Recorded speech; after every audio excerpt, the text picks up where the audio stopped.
ẹ̀yin èèyàn mi iṣẹ́ tún gbóhun tán ní Rolex Dee ṣe o ẹ wò ó tún ti bẹ̀rẹ̀ pẹ̀lú àwọn ọ̀rọ̀ tó máa ń jábọ́ tó máa ń sọ o arákùnrin kan ló bọ́ síta tó bẹ̀rẹ̀ sí ní bá bẹ̀bẹ̀ o látàrí ọ̀rọ̀ tó sì sọ sí tayecurrency o bẹ́ẹ̀ ò bá gbàgbé wípé ó ṣì àwọn ọ̀rọ̀ kan sọ ní àwọn oṣù mélòó kan sẹ́yìn nígbà náà àwọn ọlọ́pàá gbé wọ́n dẹ̀ ṣe kíni wọ́n bá bẹ̀bẹ̀ wọ́n dẹ̀ fi sílẹ̀ àmọ́ ní báyìí ó tún ti fẹnu kò o ó tún ti fẹnu kò sí tayecurrency ní báyìí ní ìsìn wọ́n ní wọ́n tún ti gbé ó dẹ̀ ti wà ní detention láti 15 days lọ́wọ́lọ́wọ́ bí a ṣe ń sọ̀rọ̀ yìí wọ́n ní wọ́n ti charge sí court ìdí nìyí tí arákùnrin fi bọ́ síta tó fi bẹ̀rẹ̀ sí ní bẹ Pasuma wípé kó jọ torí Ọlọ́run kó bá àwọn bá tayecurrency sọ̀rọ̀ wípé kí wọ́n fi Rolex Dee sílẹ̀ o. bá gbàgbé wípé ìgbà kan ló fi jẹ́ ọmọlẹ́yìn tayecurrency nígbà tó dẹ̀ jẹ́ ọmọlẹ́yìn tayecurrency ó máa ń bú Pasuma lẹ́yìn tayecurrency àmọ́ ní báyìí tó ti wà lẹ́yìn Pasuma ló bá tún ṣe kiri ló bá tún bú tayecurrency lẹ́yìn Pasuma ẹ wo ọ̀rọ̀ ti bẹ́yìn yọ o ó ti ṣe kíni wọ́n ti gbé o látàrí àwọn ìsọkúsọ àti ọ̀rọ̀ tí ó ń sọ o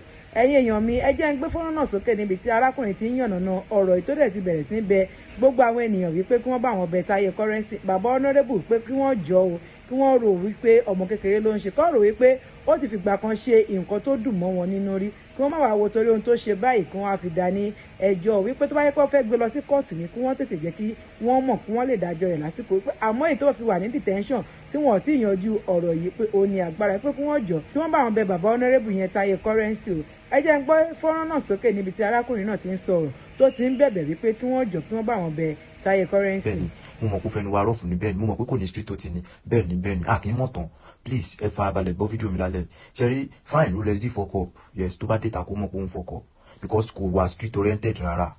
make sense pé ìwọ tó ti fẹnu ara ibú pàṣọ rí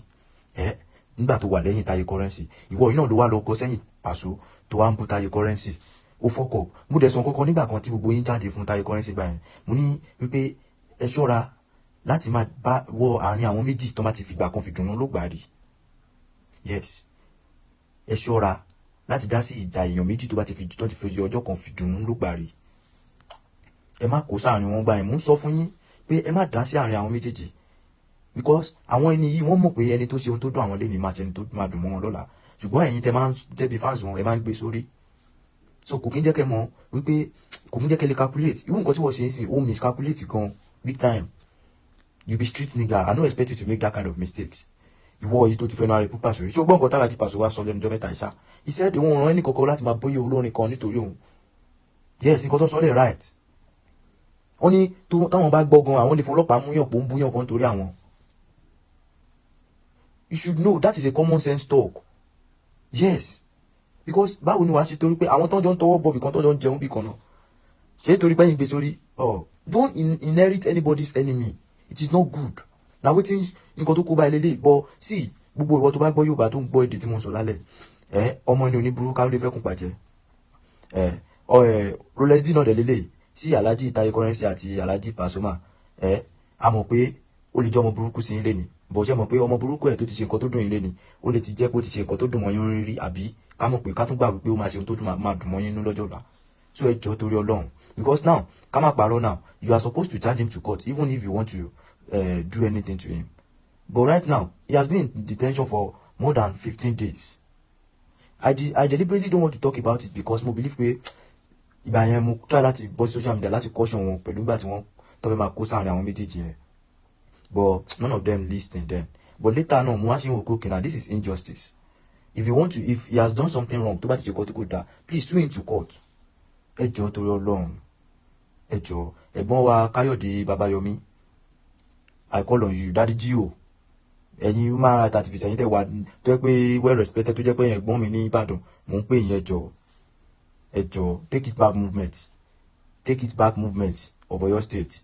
Rate movement of Oyo State muna come up. You see this guy don dey take for detention tó bá fẹ́ charge ẹ̀sìn court kan charge ẹ̀sìn court check it ẹ má kò sáwìjáde kọ̀ọ̀kan lẹ́nu ẹ̀ ó fuck up yes ó fuck up yes ó fuck up but please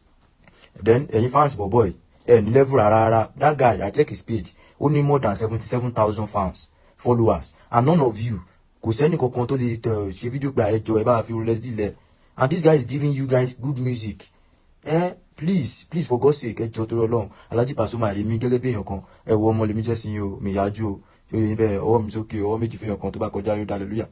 oyè yín no more to àlè fáwọn ilé Buate mo gbé fún yín tán ẹjọ́ tó Ọlọ́run Alhaji Taye currency ìbáyín 2 million ẹjọ́ tó Ọlọ́run ẹjọ́ ẹ free ẹjọ́ tó Ọlọ́run ẹjọ́ ẹ free bọ̀bọ̀ ẹjọ́ tó Ọlọ́run. ẹ̀yin èèyàn mi ọ̀rọ̀ lẹ gbọ́ láti ẹnu arákùnrin yìí o ṣé ohun tí Rolex Dee ṣe lọ́wọ́lọ́wọ́ ṣé